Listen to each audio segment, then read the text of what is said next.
Hi.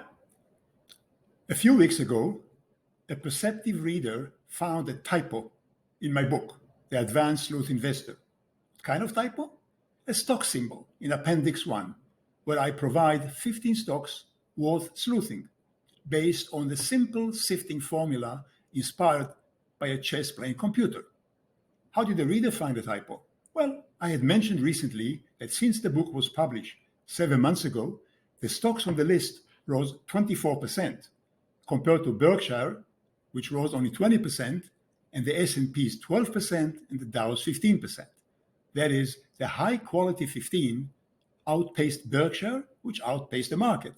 What was the typo? Instead of CDW, the table showed C&W, which is a stock that doesn't exist. But why did the reader go over the list in the first place? Simply because it tried to duplicate my reported result. That, of course, is the kind of reader I want. Those who don't take what I say on faith. If it's a stock I mention, they'll sleuth it. If it's a performance report, they'll try to duplicate it.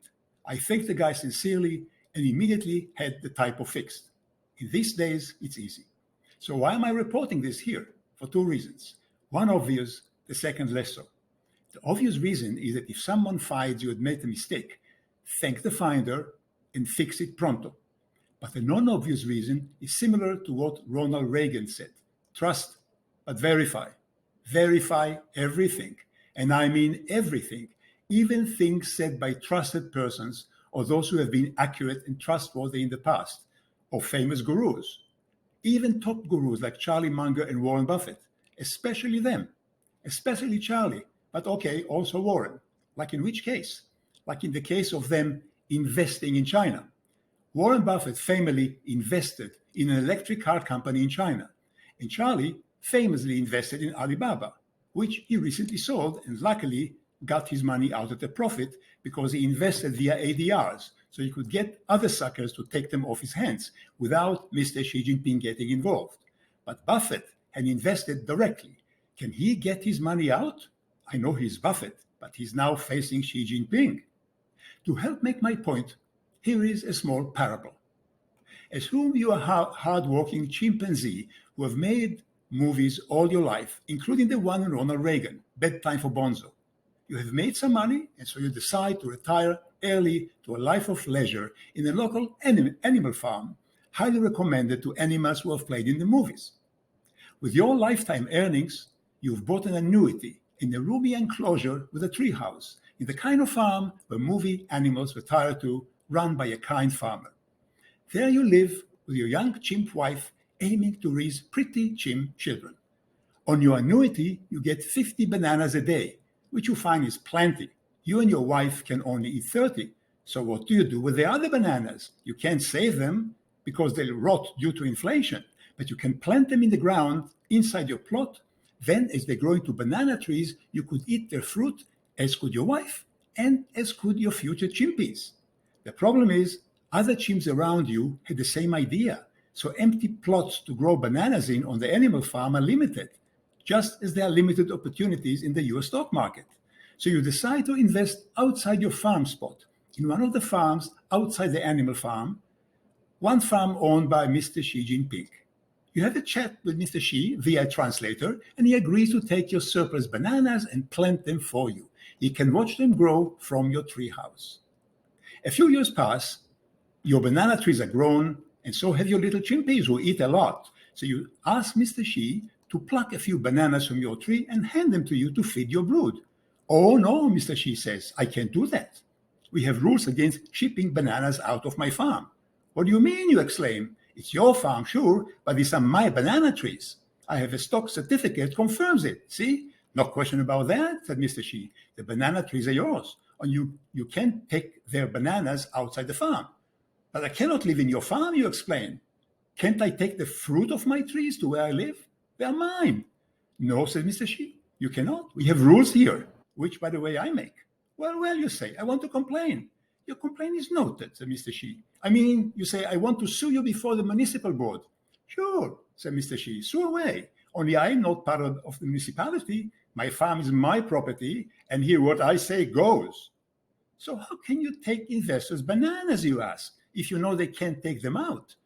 Well, Mr. Xi laughs, If people hand me bananas, I'll take them. They should have read the Xi farm rules before they invest.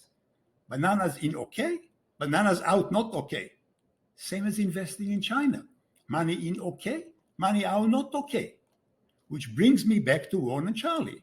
They have planted some of the hard-earned and hard-saved banana money of the shareholders in the banana tree farm of Xi Jinping. Did the banana trees grow? Yes.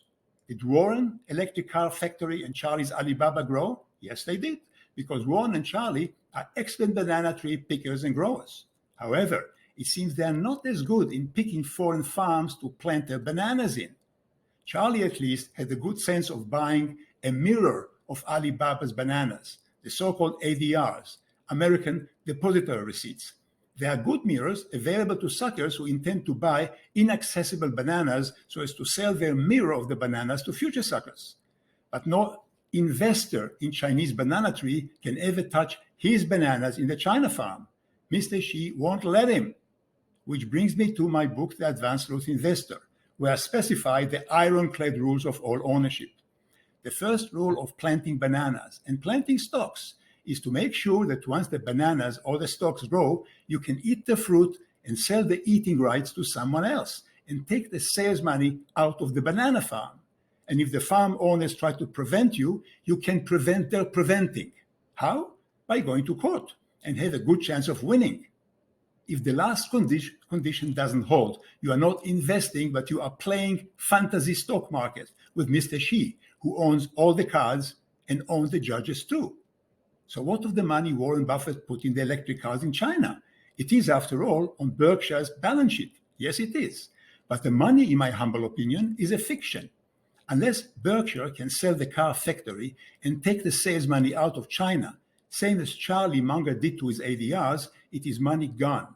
Because Buffett doesn't own the car factory via ADR, but directly.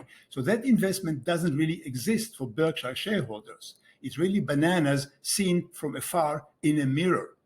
Yes, the balance sheet says that they are Berkshires, but they really aren't, in my humble opinion.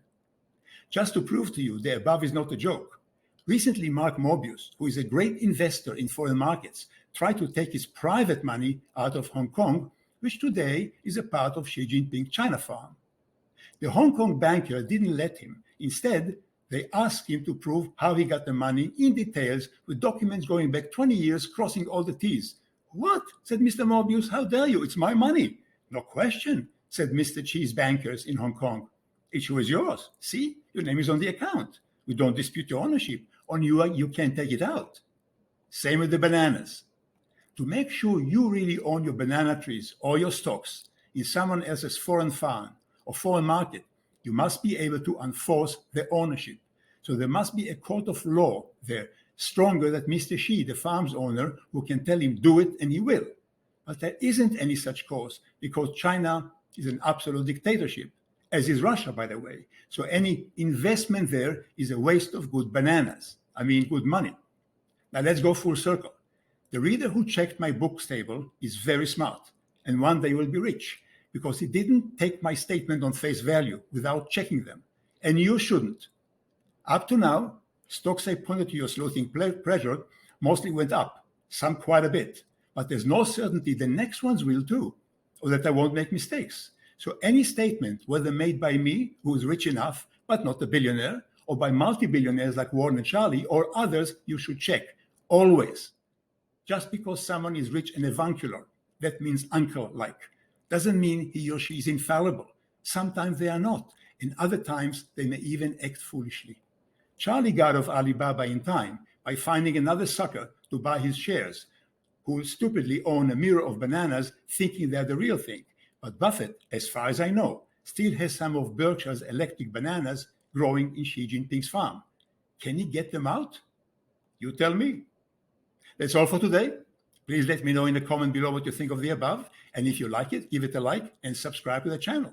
Then retweet to your friends and subscribers so they subscribe too. Then buy my book, The Advanced Sleuth Investor, and give it a review on Amazon, which I hope will be a good one. I'll see you next time. And meantime, thank you very much for watching.